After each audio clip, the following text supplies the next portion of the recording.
उन्हाचा पारा आणि निवडणुकीचं रण जसजसं तापत चाललंय तसतशी नेत्यांची प्रचाराची भाषा ही खालवत चालली आहे। समाजवादी पक्षाचे उमेदवार आझम खान यांनी तर यावर अगदी कडीच केली आहे।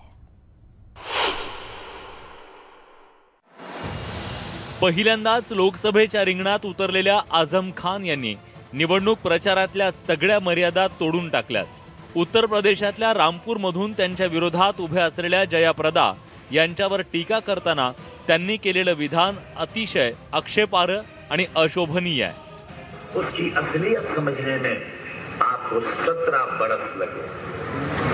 मैं 17 दिन में पहचान गया कि इनके नीचे का जो वो खाकी रंग का है।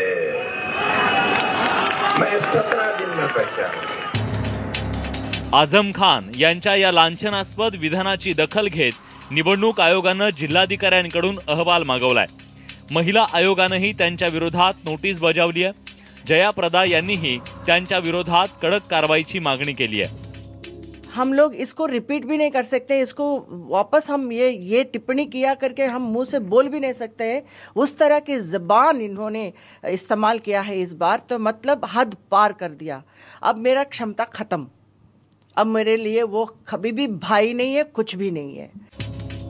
आझम खान यांनी महिलांचा अपमान केल्यानंतर त्यांच्यावर चहूबाजूंनी टीकेची झोड उठली आहे। यानंतर आझम खान यांनी सारवासारवीचा प्रयत्न केलाय। और अब ये मालूम हुआ कि आरएसएस का नेकर था उसके जिस्म पर, तो नेकर तो मर्द पहनते हैं और मैं खुद ही पहले से बहुत डरा हुआ हूँ। बड़े लोग मेरे मुकाबले में हैं, बड़ी शख्सियतें हैं, बड़ी शान और शौकत वाले हैं, मैं बहुत गरीब आदमी हूँ। आझम खान आणि जयाप्रदा यांचं राजकीय वैर 2009च्या लोकसभा निवडणुकीत पहिल्यांदा समोर आलं। जयाप्रदांना समाजवादी पक्षानं रामपूरमधून उमेदवारी दिली, त्यामुळे आझम खान नाराज झाले आणि पक्षाच्या धोरणाविरोधात जाऊन जयाप्रदांच्या विरोधात त्यांनी प्रचार केला। याच कारणावरून 2009 मध्ये आझम खान यांनी पक्षाच्या सरचिटणीस पदाचा राजीनामा दिला। इतकंच नाही तर रामपूरमध्ये जयाप्रदा यांची अश्लील छायाचित्र वाटण्याचा आरोप त्यांच्यावर झाला। लांछनास्पद वक्तव्य करून नीचपणाच्या सगळ्या मर्यादा पार केल्यानंतरही आझम खान यांचा उद्दामपणा मात्र अजूनही कायम आहे। आपके वालिद की मौत में आया था, आपके वालिद मर गए ना आया, आपके वालिद मर गए ना आया। जीभ सैल सोडल्याचा फटका उत्तर प्रदेशचे मुख्यमंत्री योगी आदित्यनाथ आणि बसपाच्या प्रमुख मायावती यांनाही बसलाय।